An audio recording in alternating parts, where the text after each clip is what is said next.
So hi, my name is Meredith Arnott, and I'm happy to be here to talk about hiring today, which can be a pretty scary thing when you move from being all on your own or with a small team and you start adding people.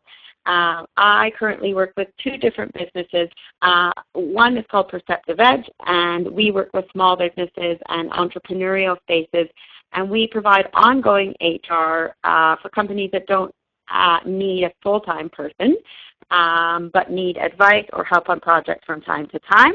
And I also work with accessibility, and we partner with Profiles International, which is a system of psychometric assessment tools that bring some data and science to help you make better business decisions. So today we're going to talk about hiring for newbies. So true or false? It is 10,000 plus more times a risk to make a hiring mistake in Canada than to die while skydiving.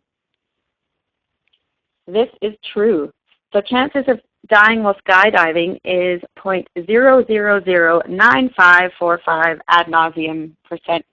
The chance of making the wrong hiring decision is between 6.5% to 21.3% in Canada, and that's based on average turnover rate per year. So true or false? The best way to predict whether a candidate will be successful as an executive assistant is that when they arrive to the interview, their handbag will match their shoes. So actually, according to one company, statistically this was true, and so they actually used that as a predicting factor when they were hiring. So I just wanted you to see that you can think creatively about this, and this is just a funny correlation, but you need to follow what works in your company and for your people. And again, I actually work with a tool that helps you be a lot more scientific than handbags and shoes. So what are your fears? Growth is a great problem to have, but the need to hire and the decision to hire is really scary. Employees add overhead. Hiring, training, and leading people take up your time. So where do you even start? And what if you make a mistake? The risks to hiring the wrong person are many, and they can have a pretty large impact on your company. And even scarier for some people is having to fire someone that wasn't the right fit or didn't work out.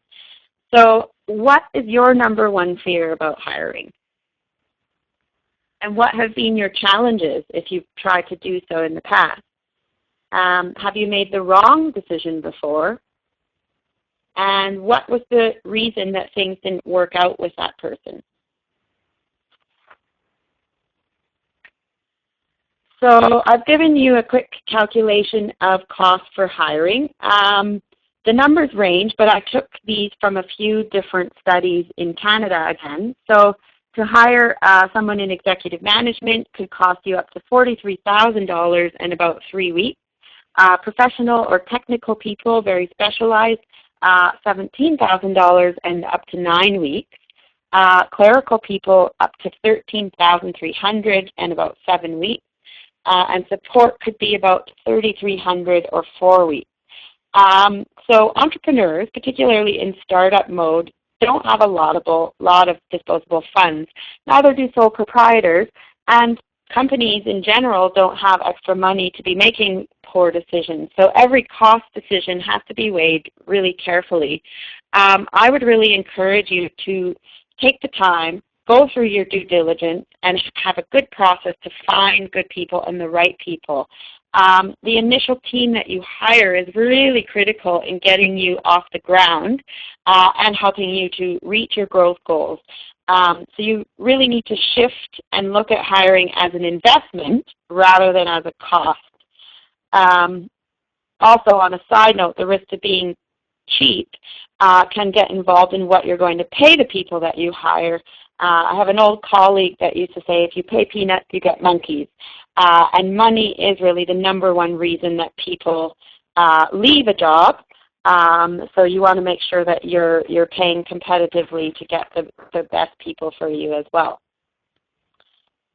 So then the cost of making the wrong hiring decision, I broke this down into different costs. So cost of actually terminating someone, cost of replacing that person, cost of vacancy, so what are the costs to you in between when no one's in that role, and then you have to train up a new person, so there's learning curve, and then there's also non-monetary costs. So I included this not to scare you, but growth is measured by profits and losses. The cost of hiring the wrong person comes in at a pretty big loss, and it has a big impact on your bottom line.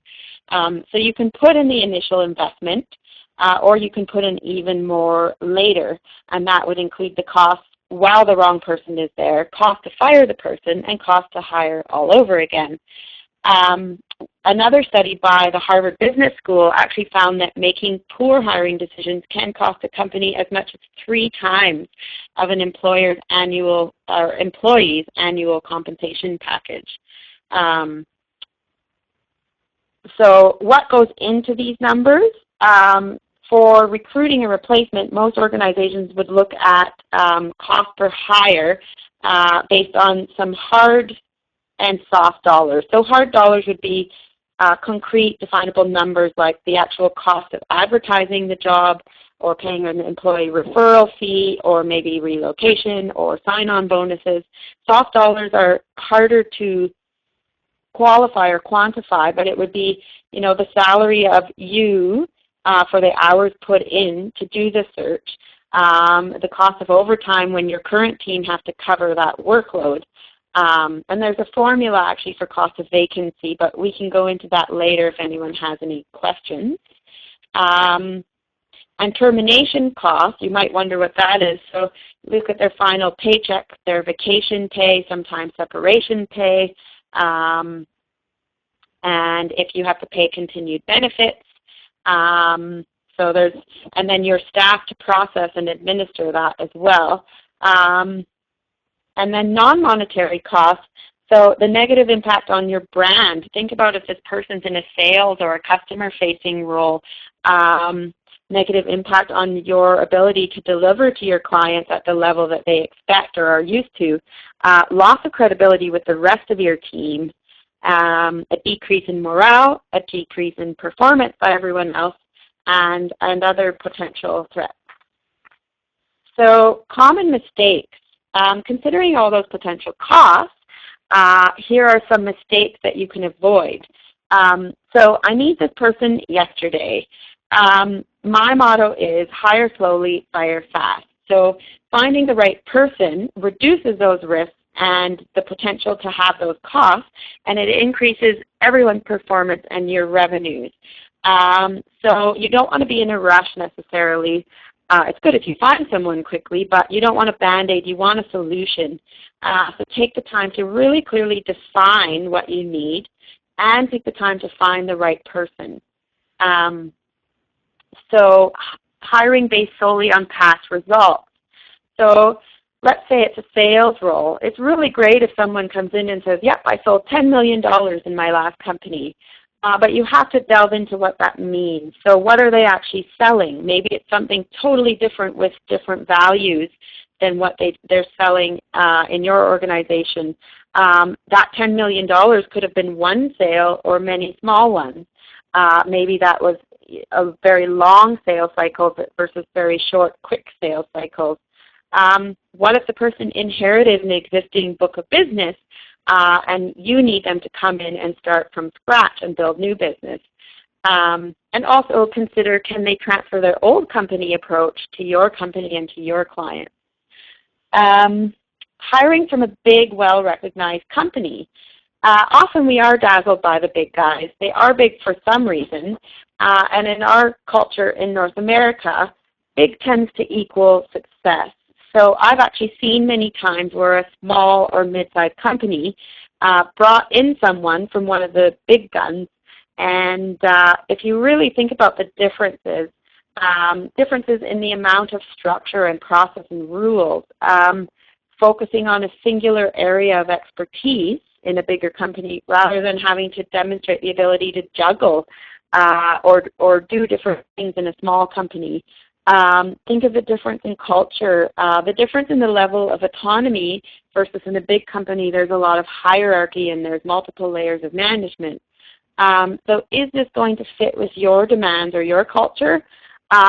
It's not to say that people can't adjust from a big company to a small, but it is a big adjustment, and if they've been in a big company for many years, that's likely what they're comfortable with and what they like, and that's very different to you again. Hiring from your competition or from the same industry. So the person might be the best person for the job. I'm not saying they're not. And true, they do have similar experience. They know the product or service, and they may even know some of the major players in your industry on a first-name golfing basis. But you need to then delve in again. So were they actually a top performer there, or were they average or maybe bottom? Maybe that's why they left. Sometimes hiring a top candidate but from a different industry might bring someone with transferable skills, fresh ideas, and fewer bad or other habits to undo. I'm only willing to take the perfect person. Well, you know, no one's perfect. It's like dating or marriage. Has anybody ever found the perfect person? So this candidate does not really even exist.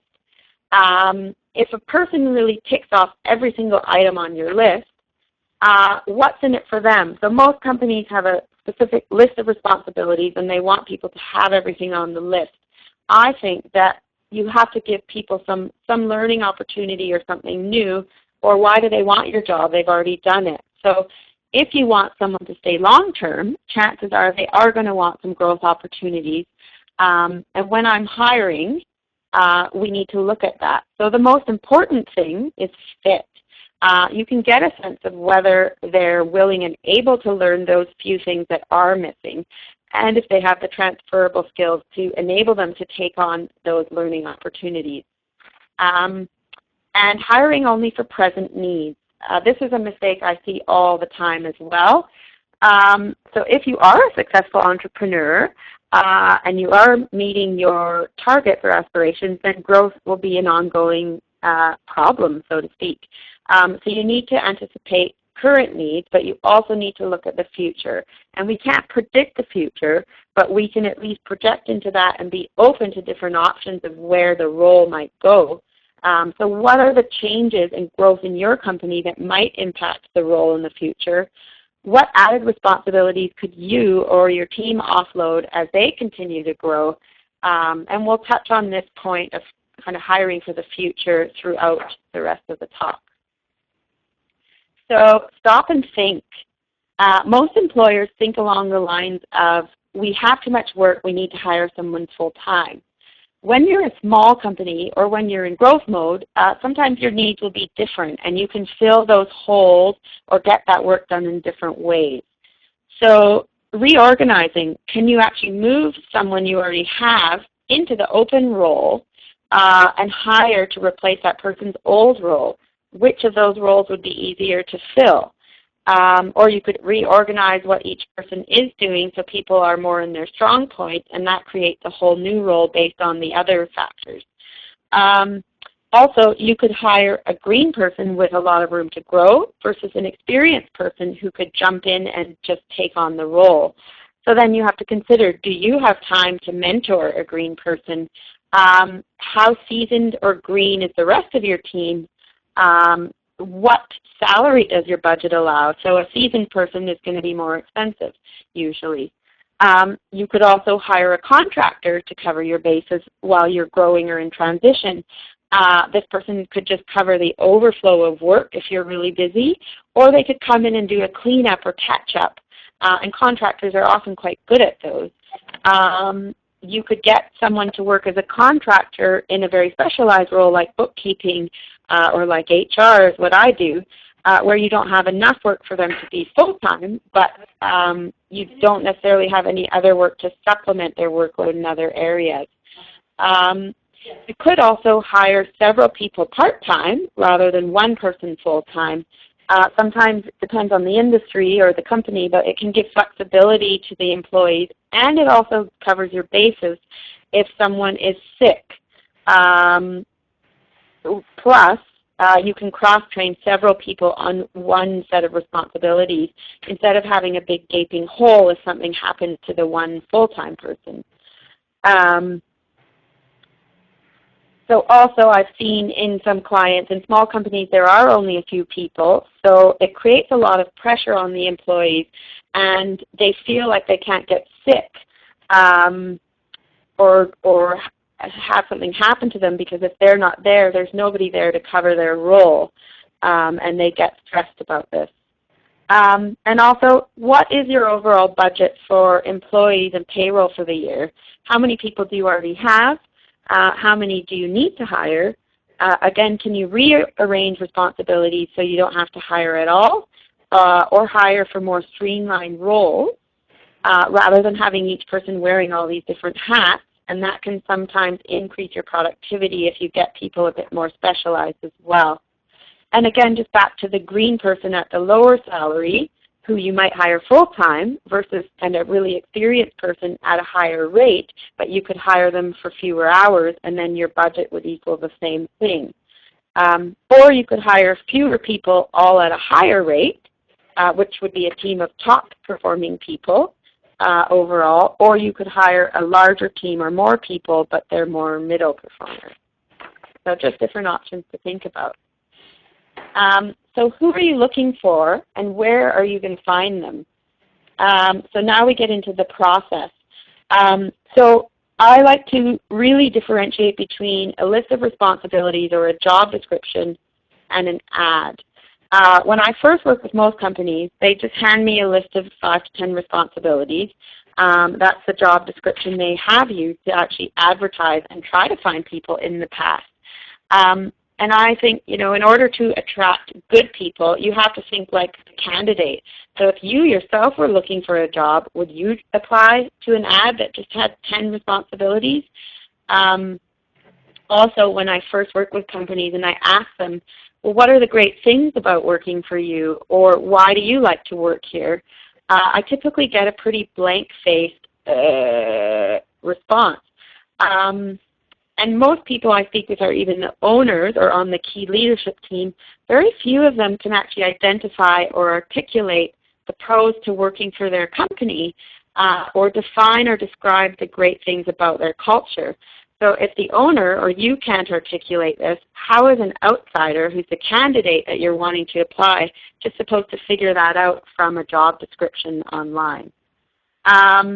So marketing, you've got to make sure this then appeals to the specific type of person that you want for the role. So if we take an example of an admin role, you want to hire a go-getter who will learn really quickly but might outgrow the role after a year or two and be searching for something more or not stimulated enough. And then do you have other things you could offload or add to their role? Are there other roles that they could actually move into, or are you going to risk losing them to a different company because you can't provide that? Or do you want to hire someone who's sharp but doesn't necessarily have growth aspirations themselves? Either of these two people might be interested in the same functions of an admin role, but they're very, very different personalities. So when you're writing your ad, one's going to be attracted to language about learning opportunities, growing companies, fast-paced, and the other will be more attracted to stability, long-term, comfortable family working environment.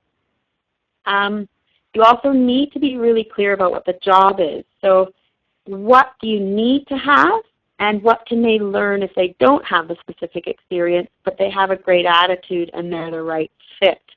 I've dealt with a lot of people who have their 1,000-piece list of needs.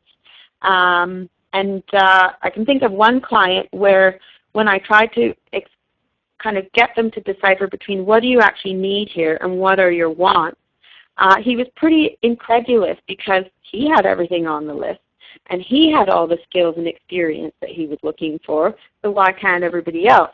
And I had to explain that if the person had all those things, they likely would not be his employee, they'd be his competitor. So entrepreneurs are often a really rare breed. We can wear multiple hats, learn on the fly, juggle a lot of things, and deal with constant change. But the reality is that not everyone, or even that many people in the working population, have those multifaceted skill sets or even want roles that are that varied. And where are you going to post the ad? That depends on the type of role, your budget, the locations. So the type of role, I do often post on Workopolis. It's a catch-all site. It's well-rounded, different types of roles, and this is where I tend to hire 90% of my hires from. Or if it's a specialized role like accounting, you might use the CGA website or the CMA website. If it's a marketing role, you might use LinkedIn or the Canadian Marketing Association. You have to look at your budget. Workopolis is an investment, but again, it's worth it if you find the right person, and that's about $575. LinkedIn is about $395. And then because I work with clients that have pretty tight budgets, there's a lot of free places you can post, like Indeed, even Kijiji or Craigslist, and a lot of different schools if you have people coming out of different programs specific to your needs as well. And location, different cities or different countries, different candidates are going to be looking on different sites. So once you've posted the ad and you're getting all your hundreds of resumes, how do you get through all those, and what are you looking for? I sometimes get up to even 400 resumes for one ad. So you want to look for, again, the needs, the core experience that you require. The resume is the thing that's going to tell you whether they have that actual experience that you need for them to do the job, whether it's their education, proven specific experience, whether they have trades or specific softwares or maybe certifications, or they need to be licensed, again, if it's a trade. So make sure you see those on their resume. Experience in companies similar to yours. So we touched on this a bit, but industry knowledge or maybe existing customer relationships. Again, it depends what your industry is and what you need. But by similar companies, I also mean more small companies, companies that deal with customers in the same way as you, entrepreneurial companies where they did special projects or they had to wear many hats. So think about whatever is similar to your company and your needs. And then format. So format of the resume, it doesn't always matter, but for some roles, formatting on the resume is a really good telling feature. So I always look at things like, if they're in marketing, does their resume look different than anyone else's? Did they put in some creativity? I also look for any type of role. Do they have errors or were they careful? And this particularly matters for a job that requires detail or proofing or editing skills. And also just that people today rely so much on technology, some people can barely write a sentence. So you want to look for grammar and spelling in that sense as well. And do they list responsibilities? So I was an admin person. I filed things and did data entry, which we all know as an admin person. Or did they list achievements that showed how they went about doing those responsibilities? And people do put that on resumes, and it's a big difference. So then you get to pre-screening. Are they lazy? So a trick that I use, which I don't think many people do, is I always block off time slots, and I let people know that I will be calling them during that time ahead of time. Most companies just call people out of the blue if they are interested in the resume. So to me, if you let them know ahead of time, it makes a much more productive first discussion. People apply to hundreds of jobs, so it makes it really difficult if you call them out of the blue and they don't know which one you're talking about, and it's kind of a waste of time for you. And then it also tells you if they're lazy or not. So the most telling question I then ask is, well, what do you know about my company? And startlingly, I've given them a heads up. The job market is saturated with people looking, but only about 30 to 50% actually bother to do some research or pull up the ad or pull up my company website. And really, let's face it, it takes maybe 30 seconds to pull up a website and check on that so you know what you're talking about. So do they want just any job or do they want your job? And this is a continue to that point. So if you have written a well-written ad, like we talked about, they will know why they want your job. And interestingly, a lot of people's response to this is just flat out, I don't really know, I don't remember, but I just need any job. And you know, that might be true, but you need them to tell you why they want your job. Does what they say they want match with what you're offering? So when you're on the phone, look out for discrepancies between their responses to your questions and what you have to offer. So I don't give people too much information up front. I start asking them about their experience and let them do more talking. That gives them less leading information about what you have to offer. So then, for example, if they say, well, I want to work for a big company, and if you're small, then that might be potential to rule them out, or at least ask them what they believe is different between a small company or a big company and why they want that.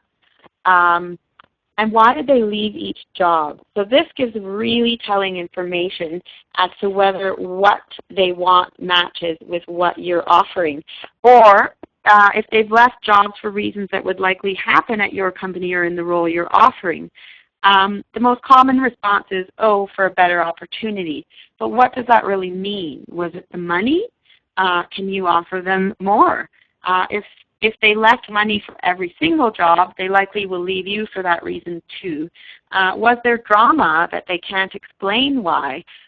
Usually drama queens, I find, they have a story for every reason, but they never actually understand that they were the cause of the drama. Or were they on a contract? So I ask them, well, was there opportunity to renew the contract? Or why was the role a contract? Sometimes if they're just filling in for someone, then that is out of their control. But contracts are also a great way for companies to say goodbye to people that they don't want to keep. And they're also a great way, though, to test people out before you commit to hiring them full-time. And if someone's contract has been renewed or they were asked to stay on, then you can be pretty certain that they were a valued worker. And again, location. So no matter how much someone loves their job, after a year or so, commuting starts to get really tedious. And this will matter more or less to some people than others, but I do always check that. So interviews. It ain't over till it's over. The interview starts from the moment you contact the person. So are they professional on the phone, in their emails, and in person? Do they answer back in a timely manner? Can they write proper sentences in their email responses? Do they try to accommodate you for interview time? Even do they screech into your parking lot in the car? And a good one is, are they rude to your receptionist? So people are often rude. I always try to get feedback from the receptionist because they've got a good idea of your culture and the fit as well. Scenario questions. So they can help you screen through people that are really good at interviewing but not necessarily right for the job. People can't really prepare for scenario questions, so they have to give you a genuine response rather than a rehearsed response. And you can actually get to see how the person thinks, how they can weigh out priorities, can they weigh out potential consequences of different decisions. You can see if they're independent or if they're going to need a lot of your supervision and babysitting. And you can see how they solve problems as well. Did they always have to ask their boss, or were they able to actually assess and diagnose a situation and create and implement a solution that made sense? And the money question. So here's a good trick that most people don't use is I ask people what their current and past salaries were for every job as opposed to what they're looking for. What you're looking for is pretty arbitrary. So this gives a good indication of, one, whether you can afford to pay them, and two, whether the level of the role that they're used to matches yours. Plus, if you ask their current salary, when you get into negotiation time, you have a starting point, and usually he who speaks first loses. So you will have the upper hand if you get them to go first. So liar, liar, pants on fire. while it would be nice to give people the benefit of the doubt and see them as innocent until proven guilty, many, many different surveys show the same thing. People lie or embellish on their resumes and in interviews in order to get the job they want. So there's some stats there. And if there's questions at the end, I have some tips to detect when people are lying or how to figure that out. And references. So the reference, it seems like a blip in the aftermath after you've done all your work in hiring someone and you've decided on someone that seems great. Do we really need to do references? Is somebody who the person who has asked to speak on their behalf actually going to reveal any negative information? And was your intuition so off that you didn't catch the potential lies in the interview process already? These are questions that new clients often ask me, especially when we're in those early stages of working together. To give an example of catching a lie, a few years ago I did references for a star candidate. So he wasn't only my top pick, but he was the top pick of the sales manager, the operations manager, and the CFO. And he fooled all of us. So my first clue, and one that gets often overlooked with references, is that both of his references had mobile numbers rather than company lines. So then when the information between the first call I made and the second call had a few minor discrepancies, I listened to my gut and I started asking leading questions to see if information would be verified by the second person or become even more discrepant. And I was right. Very different answers. So I called the head office of that company and discovered that the candidate had never worked there, but the two references had for a brief time, and they'd executed a huge scam and was tying up the company in several years of litigation and millions of dollars, plus impact on the company reputation. References also give more information than just, hi, did they work there, what were the dates? We get a lot of helpful information about their learning style, how they're used to being managed, what motivates them, and if their work style or attitude matches your culture and what you need. I also find that the names or the people that they give as references can be pretty revealing. Did they give a direct manager, which is the best reference to get? Did they leave on good terms? Have they kept in touch with people at past companies even since? And then there is definitely a difference between a mediocre reference and a great one, and you can see that based on people's willingness and time that they give to you to answer your questions. So if we've done our due diligence along the way, 98% of the time the references will come out clean with not that many surprises, but it's the 2% that bring the surprises that make it worth doing references 100% of the time. So growth opportunities. According to a report called Mind the Gap, the top reasons that job seekers consider when they're accepting a new job is career advancement and learning. And this is especially important for Gen Y, but that's a whole other topic we don't have time for today. But that leads me to my final point. So hire both for today and for tomorrow. It's not just about the employee growing, but they need to grow with your company. So when you look at tomorrow, it might not just be for growth, but to allow for just ongoing or upcoming changes too. So what are your company goals? Look at your overall business plan and who's going to take you there. So remember to take that business plan a step further and incorporate your team and each person into your company goals. They're the people who are actually going to make it happen and help you reach that goal. You can't want someone who's excited to grow with your company but then not determine or define how you're going to make that a reality and how they're going to play a role in the growth. And what might each role look like in the future? So what are the growth opportunities for each person? What are some things that fit with each role that could be added to give people some more meat? And finally, how does your team take you there? So how is the person you're hiring going to fit into your team? So to end off, think about what concerns do you have if you don't achieve your goals or company plans for this year? And do you have the people, including yourself, that can take you there? And that is me. So again, I work with accessibility. I've also put my Perspective Edge information. And feel free to get in contact with questions or comments. And I'm happy to spend some time and explain anything else or expand on things for you. Thanks very much.